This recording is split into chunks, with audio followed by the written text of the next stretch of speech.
one day somebody does something unspeakable to someone else, to someone you hardly knew, and you do something about it, because you can.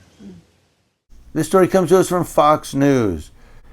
A grand jury indicted Miami-Dade County officer Rodolfo Mirabal on 2 counts of manslaughter with a firearm in connection with the December 5th, 2019 deaths of UPS driver Frank Ordonez, 27, and Richard Cutshaw, who was 70, who was driving nearby.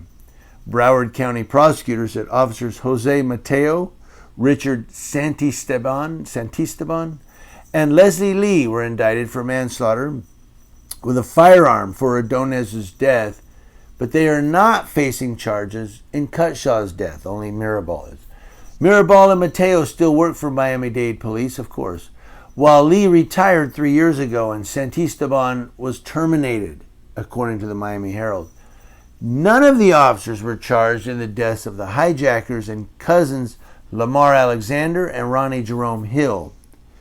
The officers surrendered to the Broward County Sheriff, or the Broward Sheriff's Office, after the indictments were issued more than a week ago. They were released without bail, of course. If convicted, the officers face a maximum sentence of 30 years. I'm going to get back to that.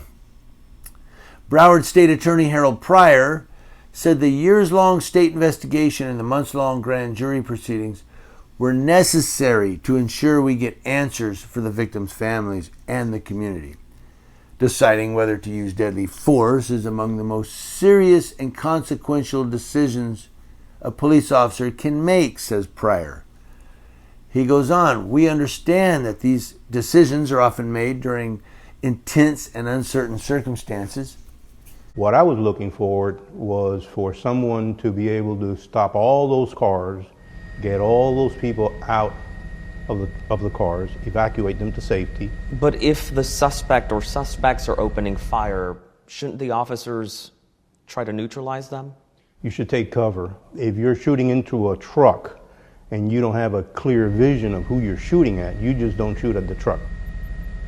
The union that represents the officers criticized the indictments last week. Are we surprised? The police union says, we're extremely disappointed that after almost 5 years, these officers are finding themselves indicted for something they had seconds to decide. Well, they screwed up.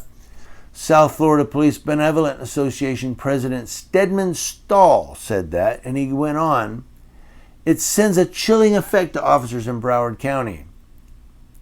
Now, the shootout took place during rush hour on a street in suburban Fort Lauderdale, Florida, following a pursuit by several police agencies. The dramatic shootout that ended the 23-mile chase involved 19 police officers from at least 4 different departments.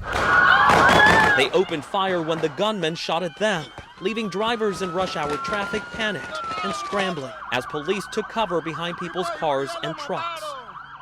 In the end, the 2 men who police say robbed a jewelry store and hijacked the UPS truck were killed.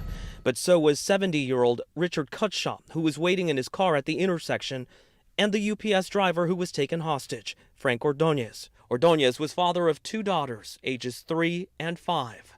His stepfather criticized the officers' actions. They disregard the hostage. They disregard for the people around the scene. They went out there like the Old West. The cop that's out on bail. So these guys are looking at murder. They're looking at years in prison, and they're released without bail. Yeah, just, you know what? We'll see you in court. But yet, you have the Justice 7 here in San Bernardino County. None of them are charged with any homicidal crimes, but yet they're still in custody. They're still incarcerated here in jail, waiting, for trial or their sentencing or what have you, with no bail. These guys were released without bail. Homicide, murder. San Bernardino County, you got the Riverside County Accountability, David Chavez and Alex Enamorado and some of the other ones.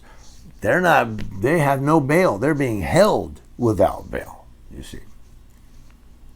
And I'm not really criticizing either one. I'm not, I know that District Attorney Jason Anderson does not like people who record the police or protest against the police or anything of that nature. Just that's my own opinion based on things that I've read and things that I've experienced and things that I've seen. But my point is, that's how crooked this justice system is. These guys are former cops. Of course they're released without bail. Something else I was going to mention, but I forgot. So I'm going to move on. Now, Alexander and Hill allegedly robbed the Regent Jewelers store in the Miami suburb of Coral Gables. Those were the cousins. And were firing shots inside the store when the officers arrived. A store employee was wounded during the incident after being struck in the head by a ricocheted bullet. The robbers fled the store and hijacked Ordonez's UPS truck as he was delivering packages nearby. Miami-Dade's police director explained why officers had to move in on the suspects. These individuals weren't showing that they're just fleeing. They were violently confronting officers, shooting at them.